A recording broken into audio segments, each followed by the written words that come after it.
Story name is Lull, Lull. This is out of from the book Magic for Beginners by Kerry Ring. Lull. There was a lull in the conversation. We were done in the basement, sitting around a green felt table. We were holding bottles of warm beer in one hand and the other cards in the other. Our cards in the others. Our cards were not great. Looking at each other's faces, we could see that clearly. We were tired. It made us more tired to look at each other when we saw we were not getting away with anything at all. We did not have any secrets. We had not seen each other for a while, and it was clear that we had not changed for the better. We were between jobs or stuck in jobs that we hated. We were having affairs and our wives knew and did not care. Some of us were sleeping with each other's wives. There were things that had gone wrong and we were not sure who to blame. We had been talking about things that went backward instead of forwards, things that managed to do both at the same time. Time travelers, people who were not stuck like us. There was that new movie that went back. There was the new movie that went backwards, and then Jeff put this music on the stereo. Here all the lyrics were Randy drums. It was something his kid had picked up. His kid Stan was a lot cooler than we had ever been. He was always bringing things home, Jeff said, saying you have got to listen to this. Here, try this. These guys are good. Stan was the kid who got drugs for the other kids when there was going to be a party. We had tried not to be bothered by this. We trusted our kids and we hoped that they trusted us, that they were not too embarrassed by us. We were not cool, we were willing to be right. That would have been enough. Stan was so very cool that he had not even minded taking care of some of us. The parents of his friends, the friends of his parents. Although something we just went through our kids' drawers, looked under the mattresses. It was not that different from taking Halloween candy out of their Halloween bags, which was something we had also done when they were younger and went to bed before we did. Stan was not into that stuff now, though none of the kids were. They were into music instead. You could not get this music on CD. That was part of the conceit. It came only on cassette. You played on one side and then on the other side. The songs all played backward and the lyrics went forward and backwards all over again and in one long endless loop. La la la la. Do ho ho ho. Do you oh ho. Do you oh wanna. Bones was really digging it. Do you wanna dance? You do. He sat and laughed and tipped his chair back. Snaky kids, hula boola. Someone mentioned the restaurant downtown, where you were supposed to order your dessert and then you got your dip. I fold, Edie said. He threw his cards down on the table. Edie liked to make up games. People paid him to make up games. Back when we had a regular poker night, he was always teaching us a new game, and this game would be based on a TV show or some dream he did have. Let's try something new. I'm going to deal out everything, the whole deck, and then we will have to put it all back. We will see each other's hands as we put them down. We were going forward, and we will swap. Yeah, that might work. Something else, like a wild card, but we don't know what the wild cards was until the very end. We will need to play fast. No stopping to think about it. Just do what I tell you to do. What will we call it? He said not a question, but us if we had asked him, although we had not. He was shuffling the deck, holding the cards close like we might try to them. Take away. DNA hold.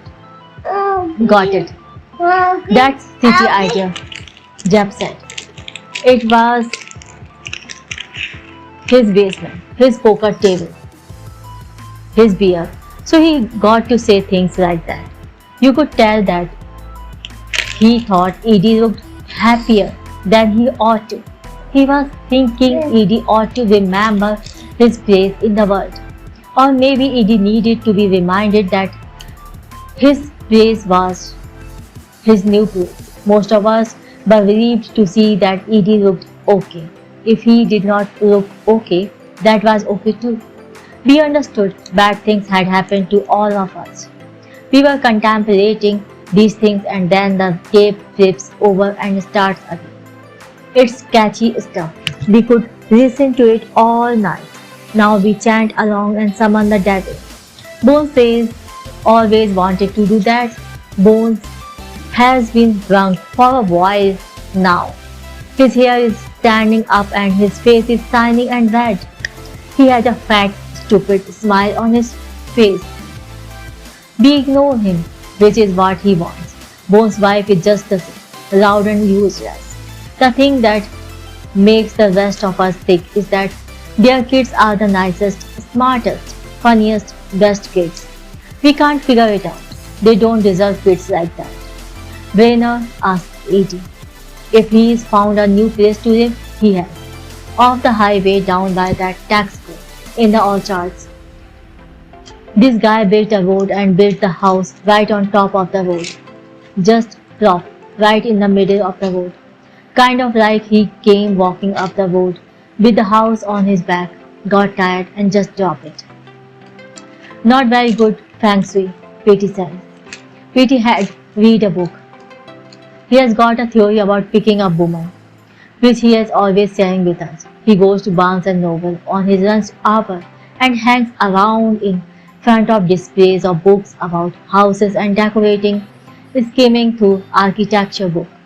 He says it makes you look smart and just domesticated enough. A man looking at pictures of houses is sexy to women. We have never asked if it works for him. Meanwhile, we know Petey's wife is always after him to go up on the roof and gut the drains, resingle and patch, paint. Petey is not really into this. Imaginary houses are sexy. Real ones are work. He did go buy a mirror at Pottery Barn and hang it up just inside the front door because otherwise, he said, evil spirits go rushing up the staircase and into the bedroom. Getting them out again is tricky. The way the mirror works is that they start to come in, look in the mirror and think a devil is already living in the house. So they take off. Devils can look like anyone, says pupil. Latter-day Saints. The people who mow your lawns, even members of your own family. So you have to have a mirror, Edie says. Where the house is the first weird thing. The second thing is the house. It's like this team of architects went crazy and sawed two different houses in half and then stitched them back together. Casa del Guggenstein. The front half is really old, 100 years old. The other half is aluminium siding. Must have brought down the asking price, Jeff said. Yeah, Edie said. And the other thing is, there are all these doors, one at the front and one at the back, and two more on either side, right smack where the aluminium siding starts. These weird, tall, skinny doors, like they are built for basketball players, or aliens, or palm trees. Bone says, yeah, Edie says. sure palm trees, and then one last door, this vestigial door, up in the master bedroom. Not like a door that you walk through for a closet or a bathroom. It opens and there's nothing there. No staircase, no balcony, no point to it. It's a thousand door. Up in the trees, you open it and an owl might fly in, or a bat. The previous tenant left the door locked. Apparently he was afraid of sleepwalking. Fantastic Buenos Aires. Wake up in the middle of night and go to the bathroom. You could just pee out the side of your house. He opens up the last beer and shakes some pepper in it. Werner has a thing about pepper. He even puts it on ice cream. Peter swears that one time at a party he wandered into Werner's bedroom and looked in a drawer in a table beside the bed. He says he found a box of condoms and peppermint. When we asked what he was doing in Werner's bedroom, he blinked and then put his finger to his mouth and jigged his lip. Werner had a little pointed gut. It might look silly on some people, but not on Werner. The pepper things sound silly, maybe, but not even Jeff teases Werner about it. I remember that house. Aimee says. We call him Aimee because his wife is always calling to check up on him. She will say, so was Alec out shooting pool with you the other night? And we will say, sure he was, Gloria. The problem is that sometimes Aimee has told her some completely different story and she is just testing us. But that's not our problem and that's not our fault. She never holds it against us and neither does it. We used to go up in the orchards at night and have bars, knock each other down with rotten apples. There were these peacocks. You bought the orchard house. Yeah, it is. I need to do something about the orchard. All the apples are falling off the trees and then they just rot on the ground. The peacocks eat them and get drunk. There are drunk wasps too. If you go down there, you can see the wasps hurtling around in these loopy lines and the peacock grabs them right out of the air. Little picked wasp horse devours. Everything smells like rotting apple all night long. I'm dreaming about eating balmy apples. For a second, we are afraid Iggy might tell us his dreams. Nothing is worse than someone telling you their dreams. So what's the deal with the peacocks? Boss says. Wrong story. Iggy says. You know how the road to the house is a private road. You turn the highway onto it and it meanders up some until you run into the house. Someday I will drive down home and park the car in the living room. There's a big sign that says private, but people still drive up the turnoff, lost or maybe looking for a picnic spot or a place to pull off the road and park. Before you hear the car coming, you hear the peacocks, which was a plan because this guy who built it was a real hermit, a recluse. People in town said all kinds of stuff about it. Nobody knew. He did not want anybody to. The peacocks were so he would know when anyone was coming up to the house. They start screaming before you ever see a car. So remember, out the back door. The road goes on down through the orchards. There's a gate and then you are back on the main highway again. And this guy, the hermit, he kept two cars, back to then. Nobody had two cars, but he kept one car parked in front of the house and one parked at the back, so that whichever way someone was coming, he could go out the other way, real fast and drive off.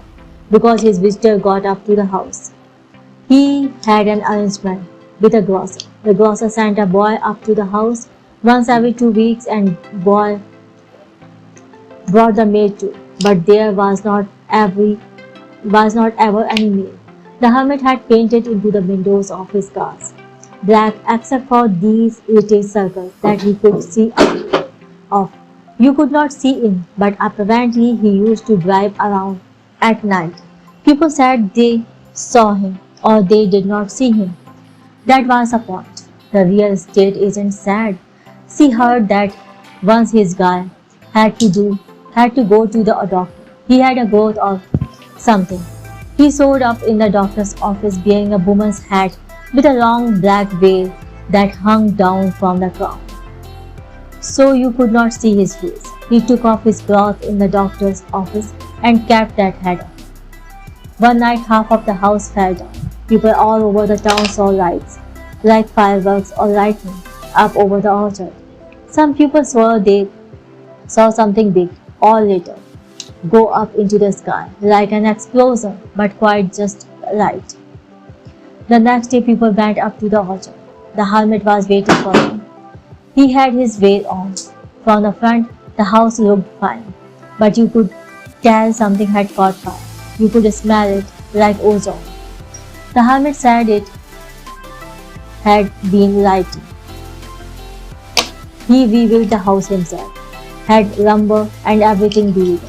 Apparently kids used to go sneak up in the trees in the orchard and watch him while he was working, but he did all the work wearing the hat and the veil. So now they are still down in the orchards and under the porch, and they still came in the windows and made a mess if Edie forgot and left the windows open too wide. Last week a fox came in after a peacock. You would not think a fox would go after something so big and mean. Peacocks are mean. Edie had been downstairs watching TV. I heard the word come in, he says, and then I heard a thump and a slap like a chair going over, and when I went to look, there was a streak of blood going up the floor to the window. A fox was going out the window, and Peacock was in his mouth. All the feathers dragging across the sill, like one of the Susan's paintings. Edie's wife Susan took an art class for a while. Her teacher said she had a lot of talent. Brainer modeled for her some of our kids. But most of Susan's paintings were portraits of her brother Andrew. He did have been living with Susan and Edie for the last 2 years. This was hard on Edie, although he had never complained about it. He knew Susan loved her brother and he knew her brother had problems. Andrew could not hold down a job. He went in and out of rehab, and when he was out, he hung out with our kids. Our kids thought Andrew was cool. The less we liked him, the more time our kids spent with Andrew. Maybe we were just a little jealous of him. Jeff kids Stan. He and Andrew were thick as thieves. Stan was the one who found Andrew and called the hospital. Susan never said anything but blamed Stan. Everybody knew Stan had been getting stuff for Andrew. Another thing that nobody said what happened to Andrew. It was probably good for the kids in the long run. Those paintings, Susan's paintings, were weird. None of the people in her painting ever looked very comfortable, and she could not do hands. And there were always these animals in the paintings, looking as they had been shot or gutted, or if they did not look dead, they were definitely supposed to be valid. You worried about the people. She hung them up in their house for a while, but they were not comfortable paintings. You could not watch TV in the same room with them. And Andrew had this habit. He did sit on the sofa just under one portrait, and there was another one too, above the TV. 3 Andrews was too many. Once Edie brought Andrew to poker night. Andrew sat a while and did not say anything, and then he said he was going upstairs to go get more beer, and he never came back. 3 days later, the highway patrol found Edie's car parked under a bridge. Stan and Andrew came home 2 days after that, and Andrew went back into rehab. Susan used to go visit with him and take a stand with her. She did take her sketchbook. Stan said Andrew would sit there and Susan would draw him and nobody ever said a word. After the class was over, while Andrew was still in rehab, Susan invited all of us to go to this party at her teacher's studio. What we remember is that PT got drunk and made a pass at the instructor. This sharp-looking woman with big dangy earrings. We were kind of surprised not just because he did it in front of his wife, but because we had all just been looking at her paintings. All these deer and birds and cows draped over dinner tables and sofas, guts hanging out, eyeball all shiny and fixed, so that explained Susan's portraits at least. We wonder what Susan did with the paintings of Andrew. I have been thinking about getting a dog, Edie says. Fuck, we say. A dog is a big responsibility, which is what we have spent years telling our kids. The music on the tape loops and looped. It was going round for a second time. We sat and listened to it. We will be sitting and listening to it for a while longer. This guy, Edie says, the guy who was renting this place before me, he was into some crazy thing. There are all these mandalas and pentagrams painted on the floors and walls, which is also why I got it so cheap. They did not want to bother stripping the walls and repainting. This guy just took off one day, took a lot of the furniture too, loaded up his truck with as much as he could take. So no furniture, PT says. Susan get the dining room table and chairs, the bed. You sleeping in a sleeping bag, eating beanie out of a can. I got a cute one, Edie says, and I have got my work table set up. The TV and stuff. I have been going down to the orchard, grilling on the hibachi. You guys would come over. I'm working on a new video game. It's will be a haunted house. Those are really big right now. That's why this place is so great for me.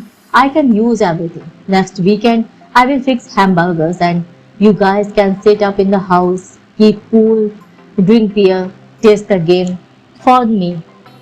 Test the game for me. Find the bugs. There are always bugs, Jeff says. He is smiling in a mean way. He is not so nice when he has been drinking. That's right. So should we bring the kids, the wives? Is this a family thing? Harry's been asking about you. Harry has been asking about you. You know that retreat she's on. She called from the woods the other day. She went on and on about this past life. Apparently she was a used car salesman. She says that this life is karmic payback. Being married to me, right? She gets home day after tomorrow. We get together. Maybe Ellie can set you up with someone. Now that you are a free man, you need to take some advantage. Sure, Evie says and shrugs. We can see him wishing that Jeff would shut up, but Jeff does not shut up. Jeff says, I saw Susan in the grocery store the other day. She looked fantastic. It was not that she was not sad anymore.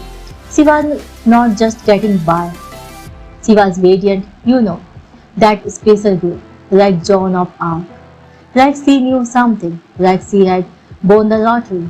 Well, yeah, Evie says, that's Susan.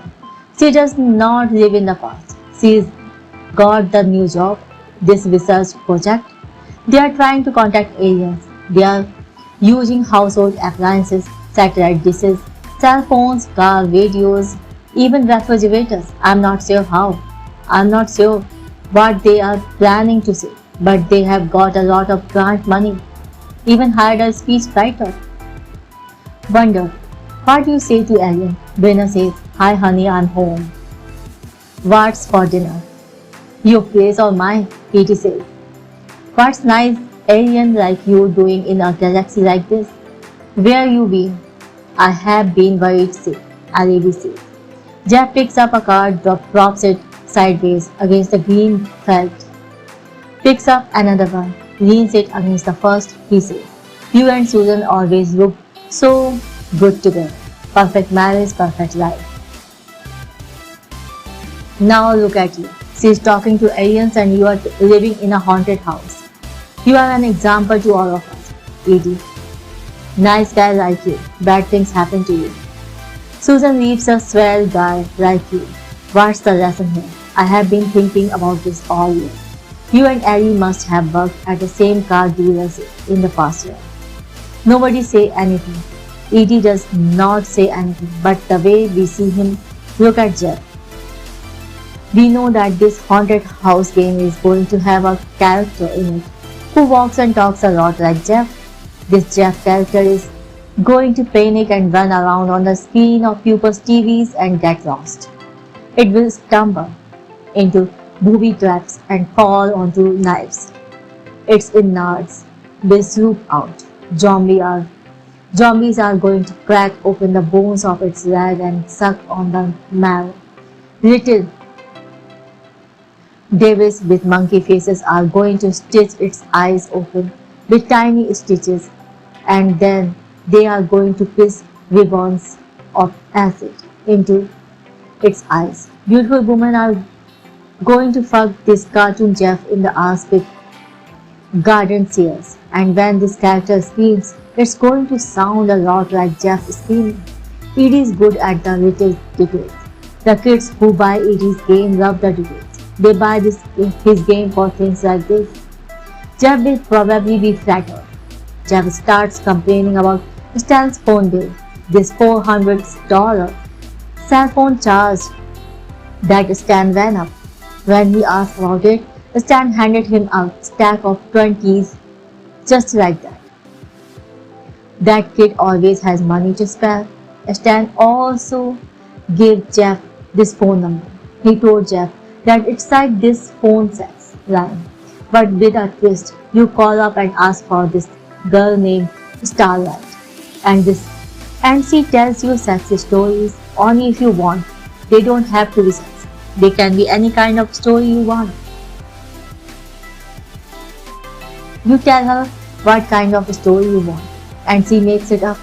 Stan says it's Stephen King and science fiction and Arabian Nights and penthouse letters all at once. Edie interrupts Jeff. You got the number. What Jeff says. I just got paid for the last game, Edie says.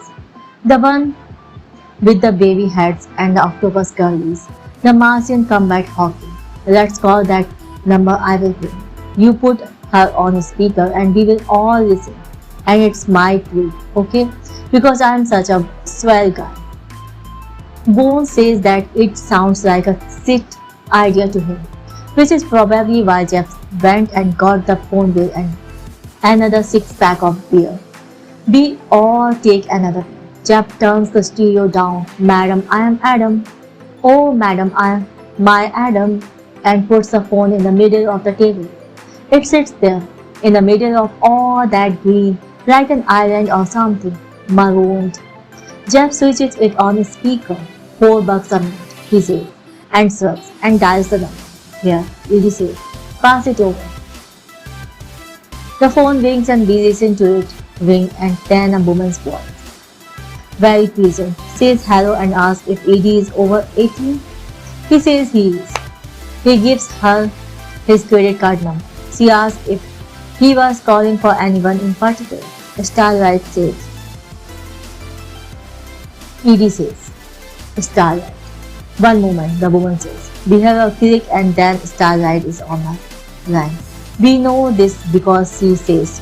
She says, hi, my name is Starlight. I'm going to tell you a sexy story. Do you want to know what I'm doing? Edie grunts, he says. He grimaces at us. He needs a haircut. Susan used to cut his hair, which we used to think was cute. He and Andrew had these identical lopsided haircuts. It was pretty goofy. Can I call you Susan? Edie said, which we think is strength. Starlight says, if you really want to, but my name's really Starlight. Don't you think that's sexy? She sounds like a kid, a little girl. Not even like a girl, like a kid. She does not sound like Susan at all. Since the divorce, we had not seen much of Susan, although she calls our houses sometimes to talk to our wives. We are a little worried about what she has been saying to them. Edie says, I guess so.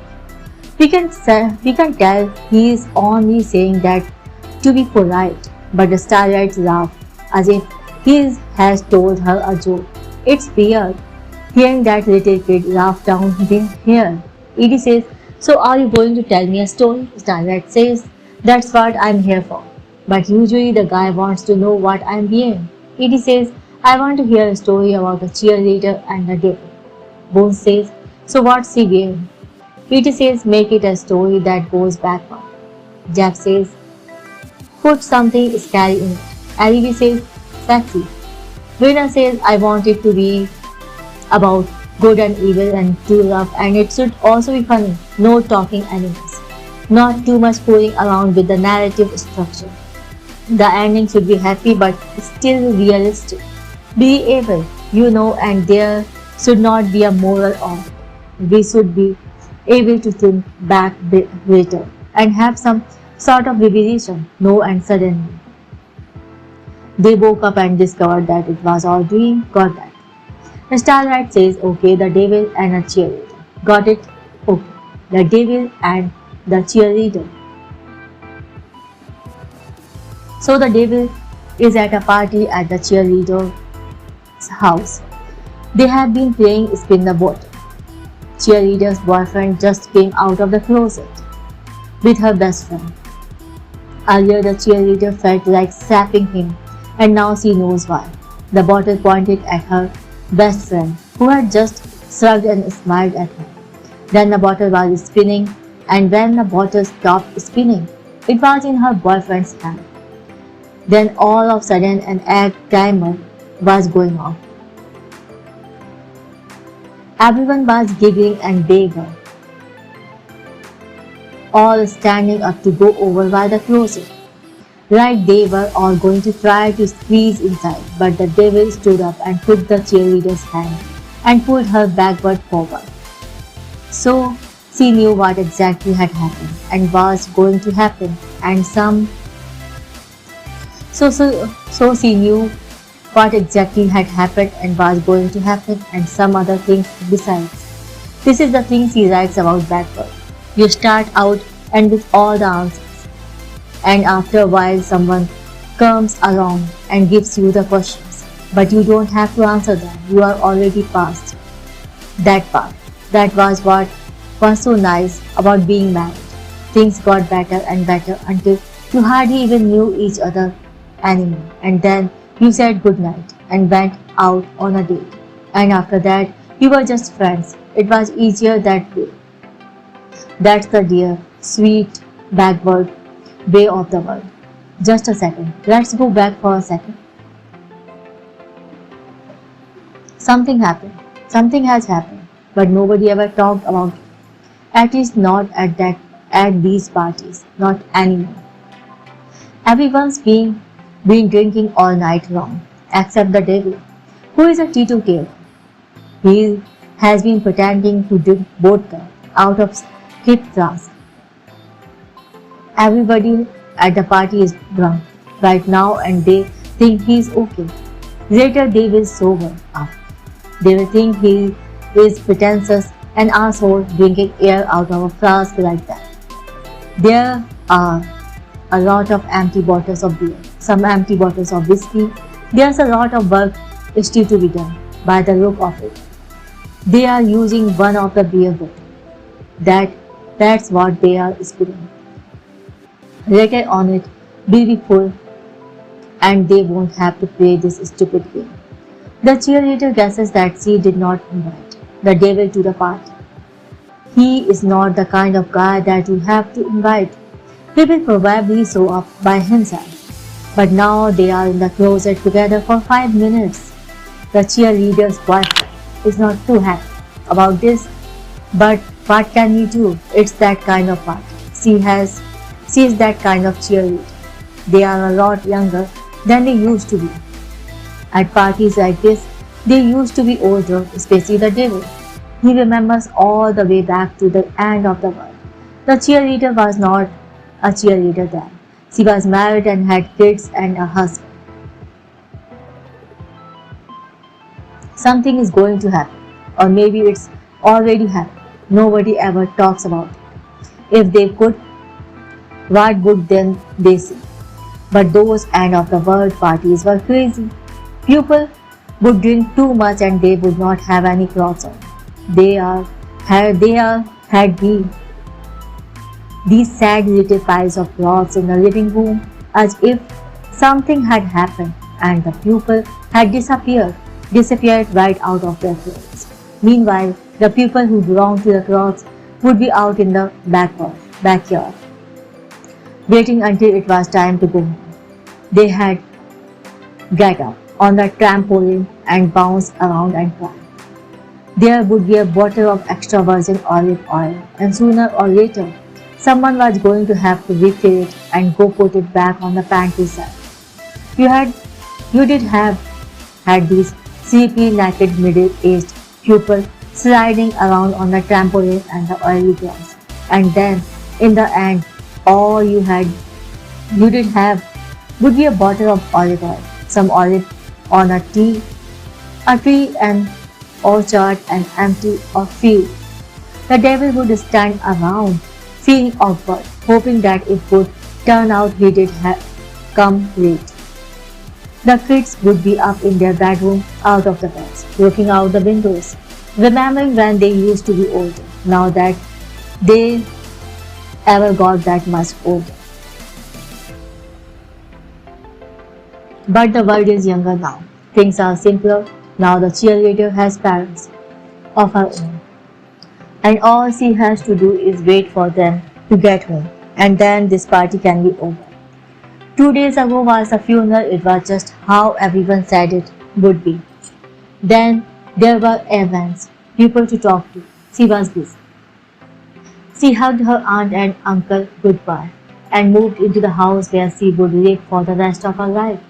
She unpacked all her boxes and the Salvation Army brought her parents' clothes and furniture and pots and pans and other people, her parents' friends, helped her hang her mother's clothes in her mother's closet, not this closet. She bunched her mother's clothes up in her hand and sniffed, curious and hungry and afraid. She suspects remembering the smell of her mother's monogrammed sweater, that they will have fights about things, boys, music, clothes. The cheerleader will learn to let all of these things go. If her kids were still around, they would say, I told you. What they did say was, just wait until you have parents of your own. You will see. The cheerleader rubs her stomach. Are you in there? She moved the unfamiliar, worn-down furniture around so that it messed up old grooves in the floor. Here was the shape of someone's buttocks, printed onto a seat cushion. Maybe it would be her father's favorite chair. She looked through her father's record. There was a record playing on the phonograph. It was not anything she had ever heard before, and she took it off, read it back in its empty white sleeves. She studied the death certificate. She tried to think what to tell her parents about their grandchildren, what they had wanted to know. Her favorite song had just been on the radio for the very last time. Years and years ago, she had danced to that song at her wedding. Now it was gone, except for the feeling she did had when she listened to it. Sometimes she still felt that way, but there was not a word for it anymore. Tonight, in a few hours, there will be a car wreck, and then her parents will be coming home. By then, all her friends will have left, taking away six-packs and boyfriends and newly applied coats of hair, spray and lipstick. She thinks she looks a bit like her mother. Before everyone showed up, while everything was still awake downstairs, before the police had arrived to say what they had to say, she was standing in her parents' bathroom. She was looking in the mirror. She picked a lipstick out of the trash can. An orangey red that will be a favorite because there's just a little half moon left. But when she looked at herself in the mirror, it did not fit. It did not belong to her. She put her hand on her breastbone, pressed hard, felt her heart beating faster and faster. She could not wear her mother's lipstick, while her mother lay on a gurney somewhere in a morgue, waiting to be sworn off, to have her clothes sworn back on, to bread to bake up, to see the car on the other side of the median, sliding away, to see her husband, the man that she is going to marry someday, to come home to meet her daughter. The recently dead are always exhausted. There's so much to absorb, so many things that need to be undone. They have their whole lives ahead of them. The cheerleader's best friend winks at her. The devil's got a flashlight with 2 dead batteries. Somebody closes the door after them. Soon, very soon, already now. The batteries in the devil's flashlight are old and tired, and there's just a thin line of light under the closet door. It's cramped in the closet and it smells like shoes, paints, bowls, cigarettes, tennis rackets, ghost of perfume and sweats. Outside the closet, the world is getting younger, but here is where they keep all the old things. The cheerleader put them all in here last week. She has felt queasy for most of her life. She has a bad time travels. She gets time sick. It's as if she has always just a little bit pregnant. Are you in there? And it's worse in here. With all these old things that don't belong to her. Even worse, because the devil is always fooling around with time. The devil feeds right at him. He and the cheerleader make a nest of coats and sit down on them, facing each other. Devil turns the bright, constant beam of the flashlight on the cheerleader. She is wearing a little three-piece skirt. Her knees are up, making a tent out of her skirt. The tent is full of shadows, so is the closet. The devil conjures up another devil, another cheerleader, mouse-sized, both of them, sitting under the cheerleader's skirt. The closet is full of devils and cheerleaders. I just need to hold something, the cheerleader says. If she holds something, maybe she won't throw up. Please, the devil says. It tickles. I am ticklish. The cheerleader is leaning forward. She has got the devil by the tail. Then she is touching the devil's tail with her pom-poms. He quivers. Please don't, he says. He giggles. The devil's tail is tucked up under his lap. It is not hot, but the devil is sweating. He feels sad. He is not good at being sad. He flicks the flashlight on and off. Here's a knee. Here's a mount. Here's a seat hanging down, all empty. Someone knocks on the closet door. Go away, the cheerleader says. It has not been 5 minutes yet. Not even. The devil can feel her smile at him, like they are old friends. Your tail, can I touch it? The cheerleader says. Touch what? The devil says. He feels a little excited, a little nervous. Old enough to know better, brand new enough, here in closet. To be jumpy.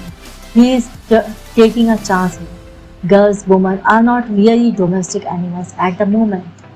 Although they are getting tamer, more used to living in houses, less likely to bite.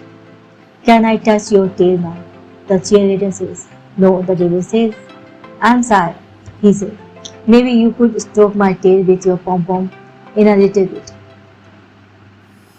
We could make out, the cheerleader says. That's what we are supposed to do, right? I need to be distracted because I think I'm about to have this thought.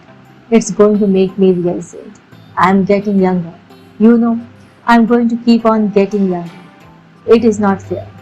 She puts her feet against the closet door. She kicks once like a mule. She says, I mean, you are the devil. You don't have to worry about this stuff. In a few thousand years, you will be back at the beginning again and you will be in good with God again, right? The devil shrugs. Everybody knows the end of that story. The cheerleader says, everyone knows that old story. You are famous. You are like John Wilkes Booth. You are historical. You are going to be really important. You will be Mr. Bringers of Right and you will get good tables at all the trendy restaurants. Choruses of angels and macros, this, etc. La la la. They all be singing Hallelujah forever. Please pass the busy sauce, and then God unmakes the world, and He will put all the bits away in a closet like this. The devil smirks. He says, it is not a bad life, hanging around in closets with cheerleaders, and it gets better. The cheerleader says, it is not fair. I had told him so.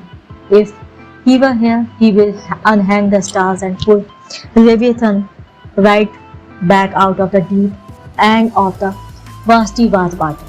And you will be having Leviathan tartare for dinner. Where will I be? Then you will be around. You are always around, but me, I will get younger and younger, and in a handful of years, I won't be me at all, and my parents will get younger, and so on and so on. Fools.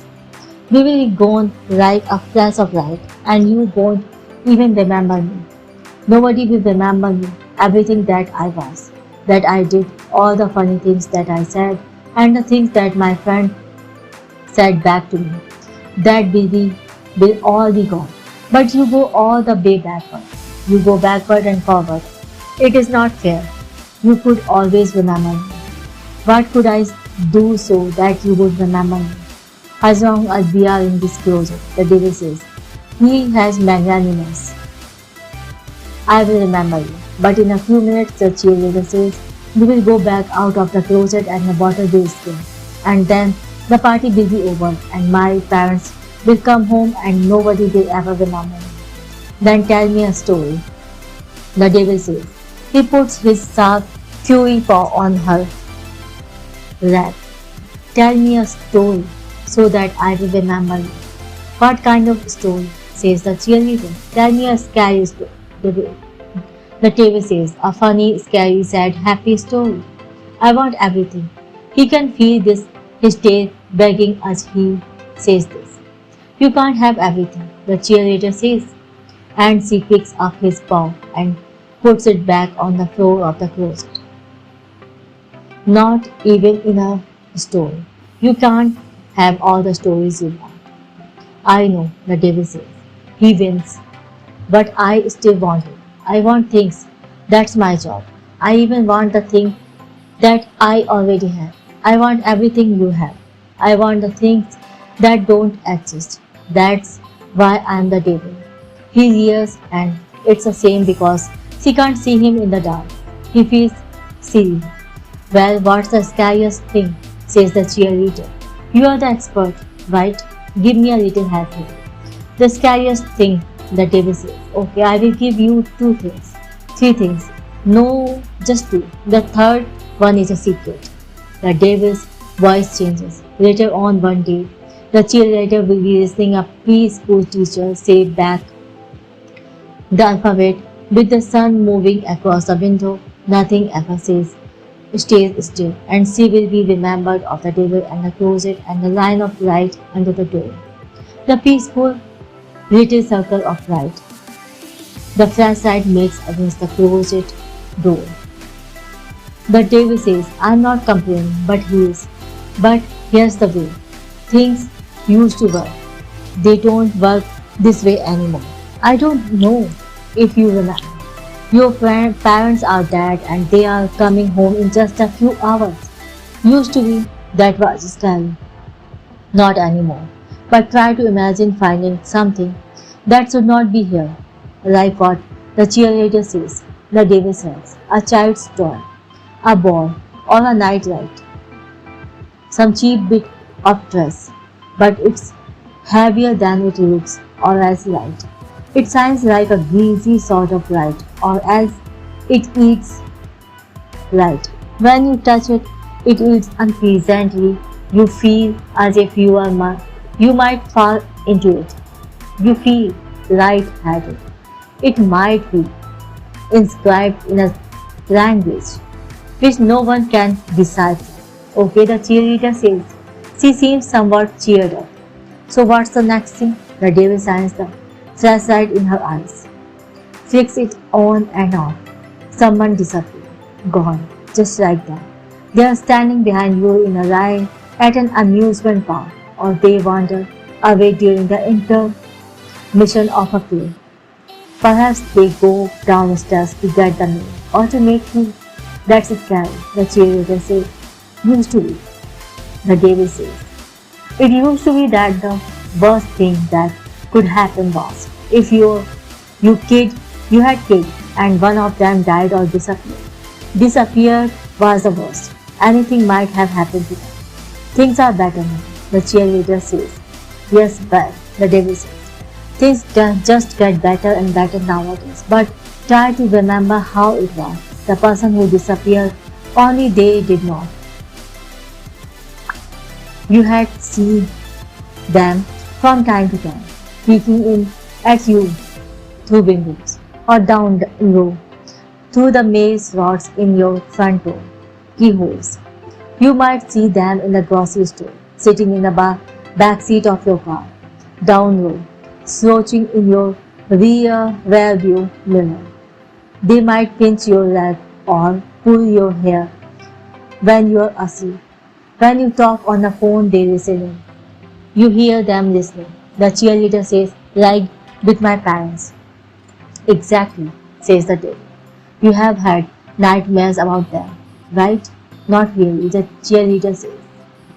Everyone says they were probably nice people. I mean, look at this house. But sometimes I have this dream that I am at the mall and I see my husband and he is just the same. He is a grown-up and he does not recognize me. It turns out that I am the only one who is going backward. And then he does recognize me and he wants to know what I had done with the kids. The last time she had seen her husband, he was trying to grow a beard. He could not even do that right. He had not had much to say, but they had looked at each other for a long time.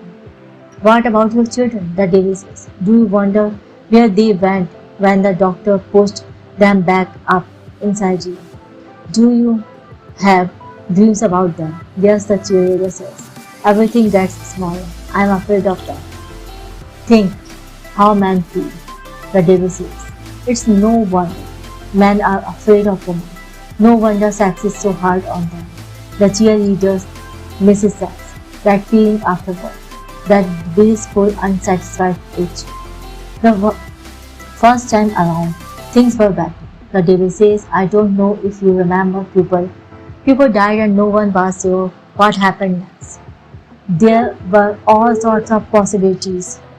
Now everyone knows everything. What's the fun in that? Someone's trying to push open the door, closet door.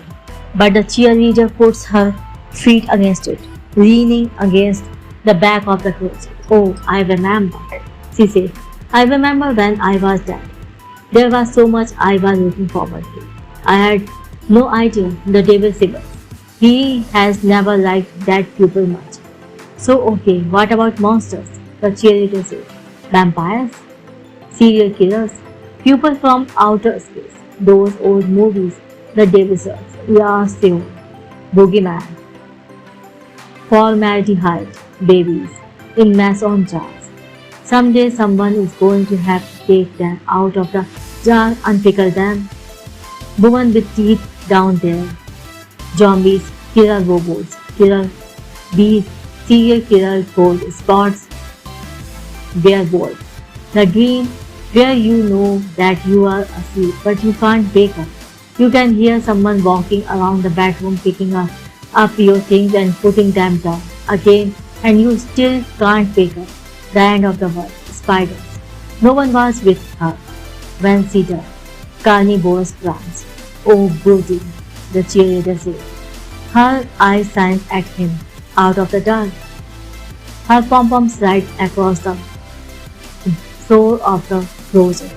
He moves his flashlight so he can see her hands. So here's your story, the cheerleader says.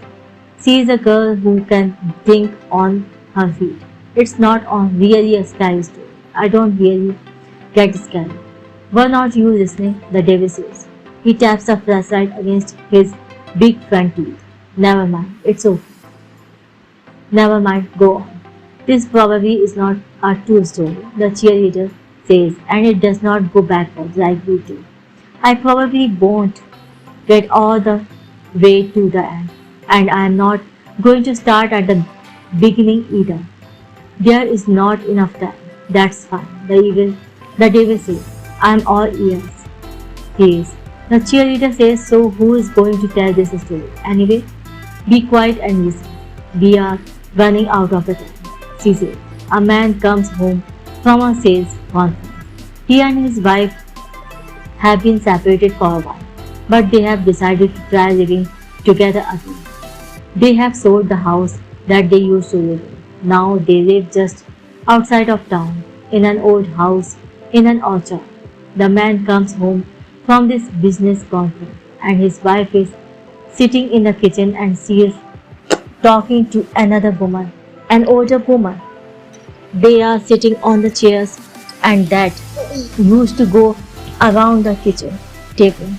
But the table is gone. So is the microwave and the rack where Susan's copper-bottomed pots hang. The pots are gone too. The husband does not notice any of this. He is busy looking at the other woman. Her skin has a greenish tinge. He has this feeling that he knows her. She and the wife both look at the husband, and he suddenly knows what it is. It's his wife. It's his wife.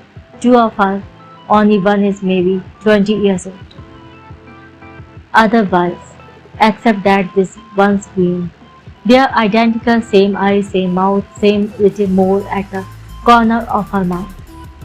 How am I doing so far? So, the devil says. The tooth makes the devil itchy. Is he only likes stories about himself? Like the story about the devil's wedding cake. Now that's it. The cheerleader says. It gets better. It gets better. The man's name is E.T. It is not his real name. I made it up. E.T. and Susan have been married for 10 years, separated for 5 months, back together again for 3 months. They have been sleeping in the same bed for 3 months, but they don't have sex. Susan cries whenever E.T. kisses her. They don't have any kids. Susan used to have a younger brother. E.T. is thinking about getting a dog. While E.T. been at his conference, Susan has been doing some housework. She has done some work up in the attic, which we won't talk about, not yet. Down in the spare bathroom in the basement, she's set up this machine, which we get around to later, and this machine makes Susan. What Susan was hoping for was a machine that would bring Am back and her brother, but you knew that. Only it turns out that getting into back requires a different machine, a bigger machine. Susan needs help making that machine, and so the new Susan are going to come in handy. After all, over the course of the next few days, the Susan explains all this to Edie. Susan does not expect Edie will be any very helpful. Hi Edie, the older, greenish Susan says. She gets up from her chair and gives him a big hug. Her skin is warm, tacky. She smells yeasty. The original Susan. The Susan Edie thinks is original. And I have no idea if he is right about this. And later on, he is not so sure either. Sits in her chair and watches them. Big green Susan.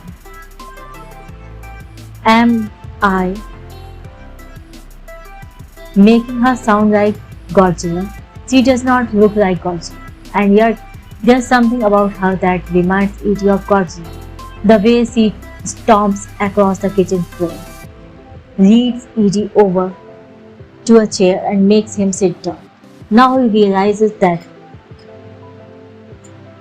the kitchen table is gone. He still has not managed to say a word. Susan, both of them, is used to this. First of all, Susan says the attic is off limit. There are some people working up there. I don't mean Susan. Susan's in a minute. Some visitors. They are helping me with a project about the other Susans. There are 5 of me at the moment. You will meet the other 3 later. They are down in the basement. You can help down there if you want. Godzilla Susan says. You don't have to worry about who is who. Although none of us are exactly alike, you can call us all Susan. We were discovering that some of us may be more temporary than others, or far fatter, or younger, or greener. It seems to be depend on the batch. Are you Susan? Edie says. He corrects himself. I mean, are you my wife? The real Susan? We were all your wife, the younger Susan says. She puts her hand on his leg and pats him like a dog. Where did the kitchen table go? Edie says. I put it in the attic, Susan says. You really don't have to worry about that now. How was your conference? Another Susan comes into the kitchen. She is young and the color of green apples or new grass. Even the whites of her eyes are grassy. She is maybe 19 and the color of her skin makes Edie think of a snake. Edie, she says, how was the conference? They are keen on the new game. Edie says, it tastes real well. Want a beer? Susan says.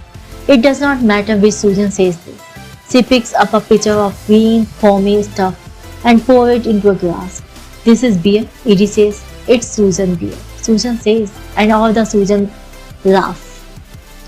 The beautiful snake-colored 19-year-old Susan takes Edie on a tour of the house. Mostly Edie just looks at Susan, but he sees that the television is gone and so are all of his games, all his notebooks. The living room sofa is still there, but all the seat cushions are missing. Later on, Susan will disassemble the sofa with an axe. Susan had covered up all the downstairs windows with what looks like sheets of aluminium foil. She shows him the bathtub downstairs, where one of the Susan is brewing the Susan beer. Other Susans are hanging wrong. Mossy clots of the Susan beers on laundry rack. Dry, these clots can be saved into bedding. Nest for the new Susans. They are all edible. Edie is still holding a glass of Susan beer. Go on, Susan says. You like beer. I don't like green beer, Edie says. You like Susan, though. Susan says he is wearing one of his t-shirts and a pair of Susan's underwear. No bra. She puts Edie's hand on her breast. Susan stops staring at beer. She is taller than Edie and only a little bit green. You know Susan loves you, she says. Who is up in the attic? Edie says. Is it Andy? His hand is still on Susan's breast. He can feel her heart beating. Susan says, you can't tell Susan. I told you. She does not think you are waiting. It's the aliens. They both stare at him. She finally got them on the phone. This is going to be huge. Edie, this is going to change the world. Edie could leave the house. He could leave Susan. He could refuse to drink the beer. The Susan beer does not make him drink. It is not really beer. You know that, right? There are Susans every day. Some of them want to talk to Edie about their marriage or about the aliens, or sometimes they want to talk about Andy. Some of them are busy working. The Susans are always dragging Edie off to the empty rooms to talk or kiss, to make love or gossip about the other Susans. Or they are ignoring him. There's one very young Susan. She looks like she might be 6 or 7 years old. She goes up and down the upstairs hallway, drawing on the wall with a marker. Edie is not sure whether this is childish, Bender or important Susan Bell. He feels awkward asking every once in a while. He thinks he sees the real Susan. He wishes he could sit down and talk with her, but she always looks so busy. By the end of the week, there are not any mirrors left in the house, and the windows are all covered. The Susans have hung sheets of the Susan beer over all the light fixtures, so everything is green. Edie is not sure, but he thinks he might be turning green. Susan tastes green. He always does. Once Edie hears someone knocking on the front door. Ignore that, Susan says as she walks past him. She is carrying the stacked blades of an old ceiling fan and string of Christmas lights. It is not important. Edie pulls the plug of aluminium foil out of the iron and peeks out. Stan is standing there, looking pissed. They stand there, Edie on one side of the door and Stan on the other.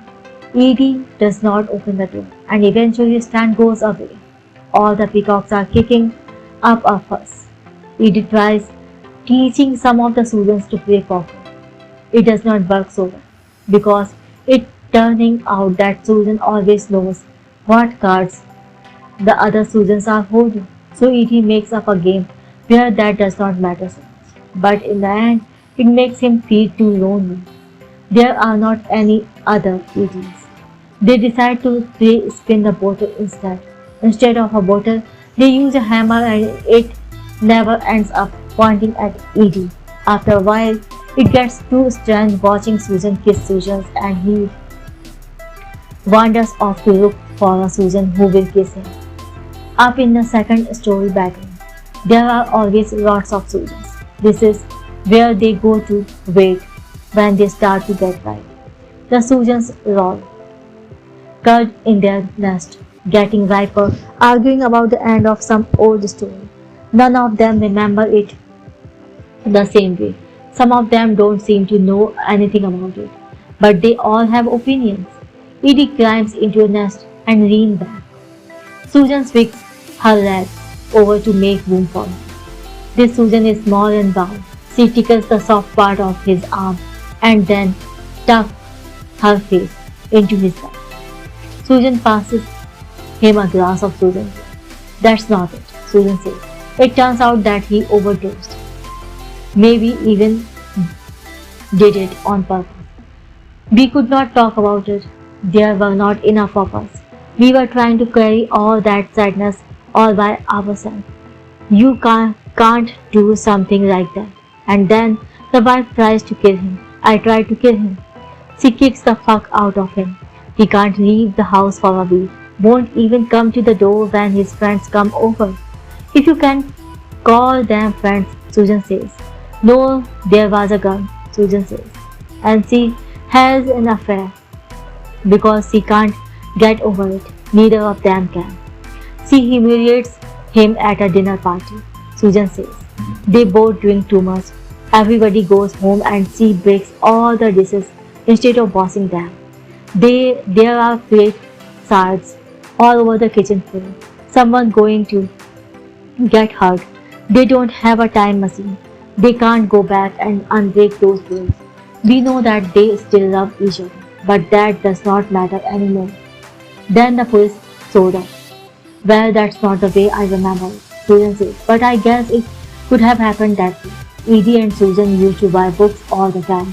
They had so many books, they used to joke about wanting to be quarantined or snowed in. Maybe then they had managed to read all the books, but the books have all gone up to the attic, along with the lamps and the coffee tables and their bicycles and all Susan's paintings.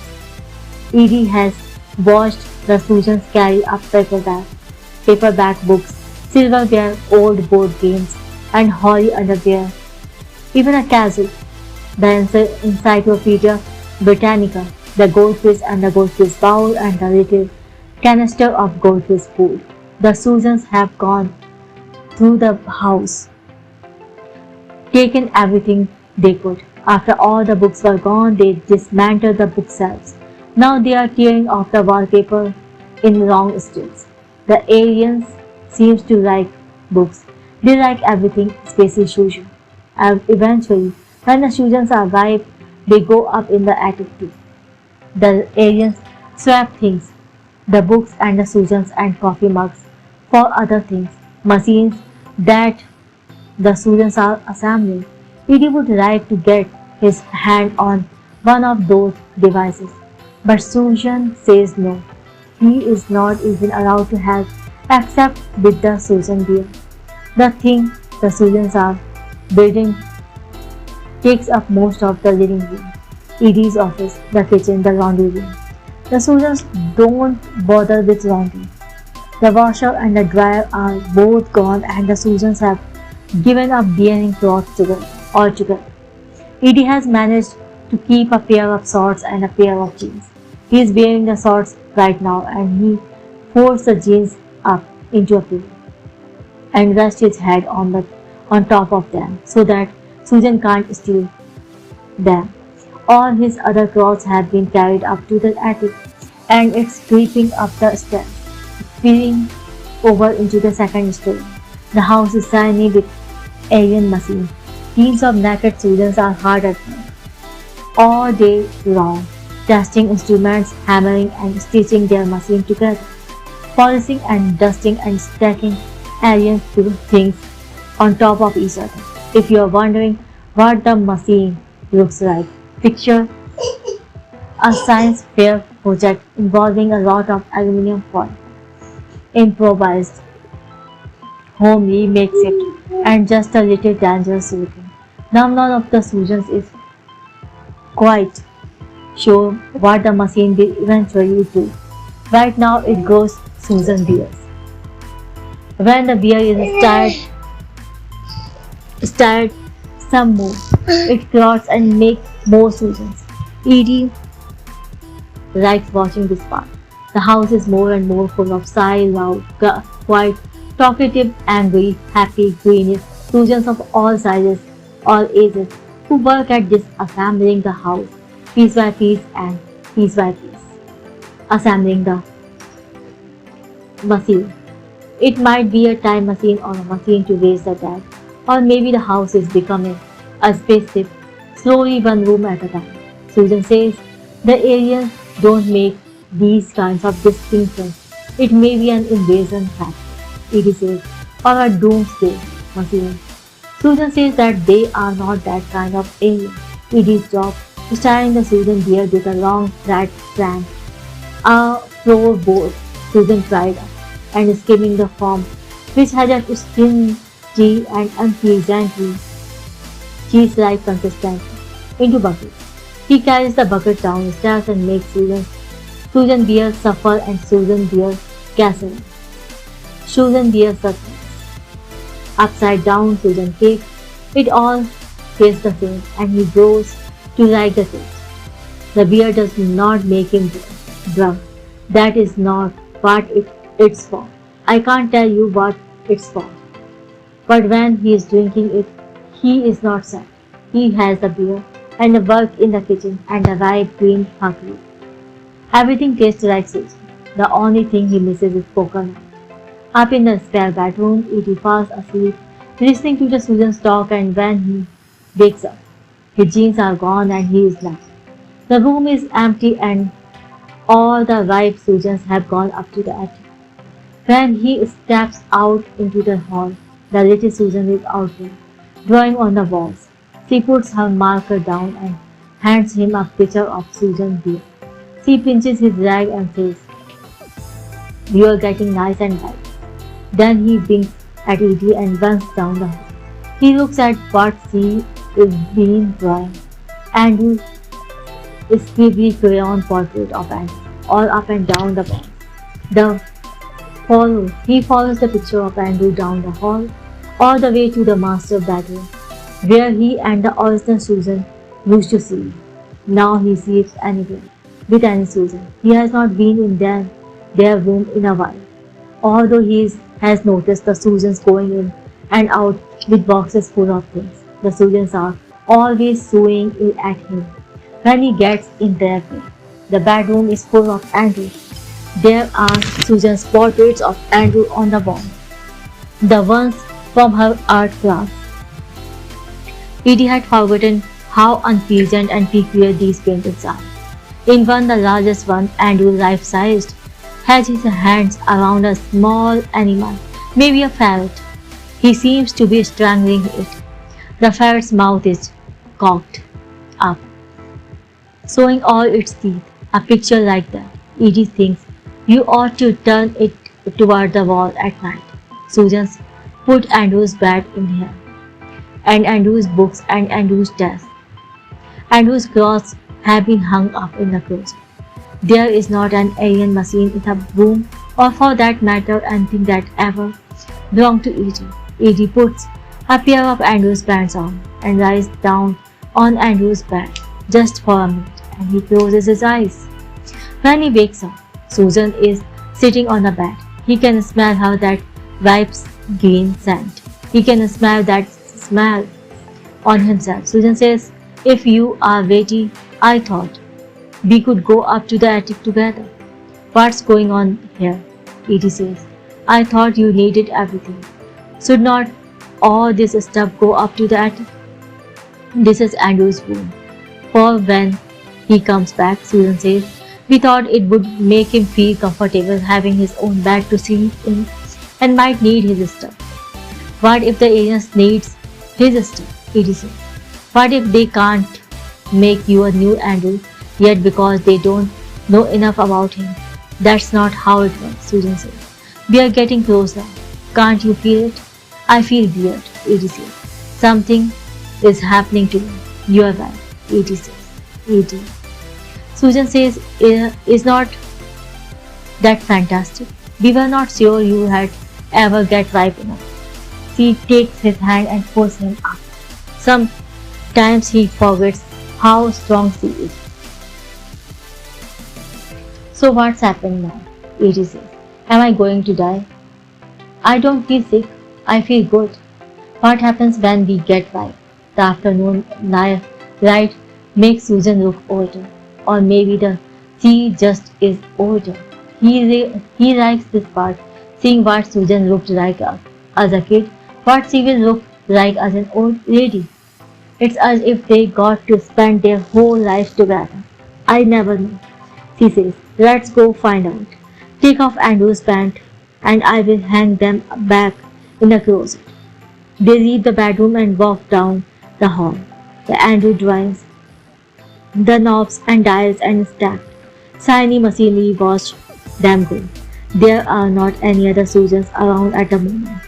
They are all busy down the stairs. He can hear them hammering away. For a minute it's the way it used to be, only better. Just Edie and Susan in their own house. Edie holds on tight to Susan's hand.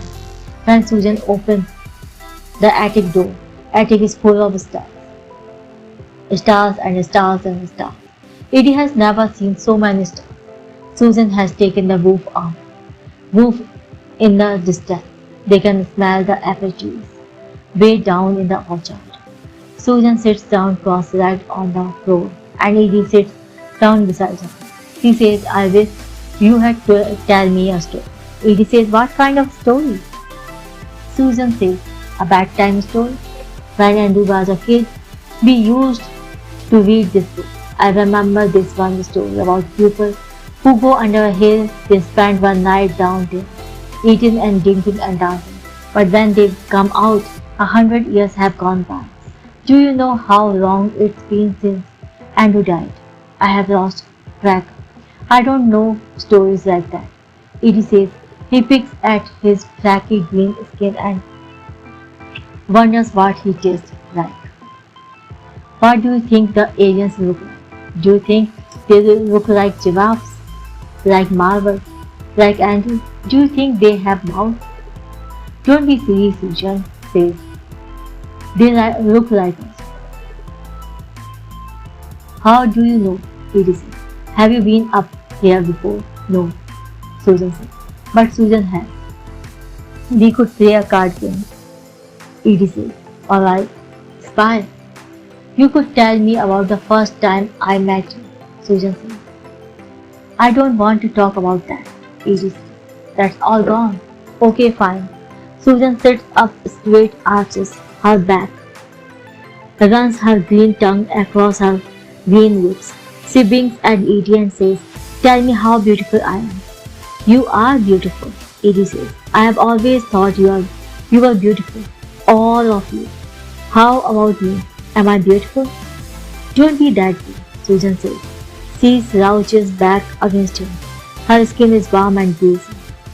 The aliens are going to get here soon. I don't know what happens after that. But I hate this part. I always hate this part. I don't like waiting. Do you think this is what it was like for Andrew when he was in rehab? When you get him back, ask him. Why ask him? Susan does not say anything for a bit. Then she says, we think we will be able to make you too. We were starting to figure out how it works. Eventually, it will be you and me and him, just the way it was before. Only we will fix him the way we have fixed him. He won't be so sad. Have you noticed how I am not sad anymore? Don't you want that? Not to be sad? And maybe after that we will try making some more people. We will start all over again. We will do everything right this time. Edie says, so why are they helping you? I don't know, Susan says. Either they think we are funny or else they think we are pathetic. The way we get stuck. We can ask them when they get here. She stands up, stretches, yawns, sits back down on Edie's lap, reaches down, stuffs his penis half erect inside of her. Just like that, Edie groans. He says, Susan. Susan says, tell me a story. He spams, any story, I don't care what. I can't tell you a story, Edie says. I don't know any stories. When you are doing this, I will stop. Susan says, she stop. Edie says, don't stop, okay. He puts his hands around her waist and moves her as if he is tying the Susan beer. He says, once upon a time, he is speaking very fast. They are running out of time. Once when they were making love and he came into the bedroom, he did not even knock. He did not seem to be embarrassed at all. Edie does not want to be fucking Susan when the aliens show up. On the other hand, Edie wants to be fucking Susan forever. He does not want to stop, not for Andrew or the aliens or even for the end of the world. Edie says, there was a man and a woman and they fell in love. They were both nice people. They made a good couple. Everyone liked them. This story is about a woman. This story is about a woman who is in love with somebody who invents a time machine. He is planning to go so far into the future that he will end up right back at the very beginning. He asks her to come along, but she does not want to go. What's back at the beginning of the world? Little blobs of life swimming around in a big blob. Adam and Eve in the Garden of Eden. She does not want to play Adam and Eve. She has other things to do. She works for a research firm. He calls people on the telephone and asks them all sorts of questions. Back at the beginning, there are not going to be phones. She does not like the sound of it. So her husband says, fine, then here's what we will do. I will build you another machine, and if you ever decide that you miss me or you are tired and you can't go on, climb inside this machine, this box right here, and push this button and go to sleep. And you will sleep all the way backward and forward to me, where I am waiting for you. I will keep on waiting for you. I love you. And so they make love, and they make love a few more times, and then he climbs into his time machine and whoosh, he is gone like that. So fast. It's hard to believe that he was ever there at all. Meanwhile, she lives her life forward. So, the way he did not want to. She gets married again and makes love some more and more, and has kids, and they have kids, and when she is an old woman, she is finally ready. She climbs into the dusty box down in the secret room under the orchard, and she pushes the button and falls asleep, and she sleeps all the way back, just like Sleeping Beauty, down in the orchard for years and years, which fly by like seconds. She goes flying back, past the man sitting around the green felt table. Now you can see them, and now they are gone again, and all the peacocks are screaming, and the satanist drives up to the house and unloads the truckload of furniture. He unpaints the pentagrams. Soon the old Thai man will unbuild his house, carry his secret away on his back, and the apples are back on the orchard trees again, and then the trees are all blooming. Now the woman is getting younger, just a little. The lines around her mouth are smoothing out. She dreams that someone has come down into that underground room and is looking down at her in her time machine. He stands there for a long time. She can't open her eyes. Her eyelids are so heavy. She does not want to wake up just yet. She dreams she is on a train going down the track, backward and behind the train. Someone is picking up the beams and nails and girders to put in a box, and then they will put the box away. The trees are whizzing past, getting smaller and smaller, and then they are all gone too. Now she has kids again. Now she is a baby. She is much smaller, and then she is even smaller than that. She gets her gills back. She does not want to wake up just yet. She wants to get right back to the very beginning, where it's all new and clean, and everything is still and green and flat and sleepy. And everybody has crawled back into the sea, and they are waiting for her to get back there too, and then the party can start. She goes backward and backward and backward and backward and backward and backward and backward and backward and backward and backward. The cheerleader says to the devil, "We are out of time. We are holding things up. Don't you hear them banging on the door?" The devil says, "You did not finish the story." The cheerleader says, "And you never let me touch your tail. Besides, there is not any ending. I could make up something, but it would not ever satisfy you. You said that yourself. You are never satisfied, and I have to get on with my life. My parents are going to be home soon." She stands up and slips out of the closet and slams the door shut again, so fast the devil can hardly breathe. A key turns in a lock. The devil tries the doorknob, and someone standing outside the closet giggles. "Shush," says the cheerleader. "Be quiet." "What's going on?" The devil says. "Open the door and let me out. This is not funny." "Okay, I will let you out," the cheerleader says. "Eventually, not just yet. You have to give me something first." "You want me to give you something?" the devil says.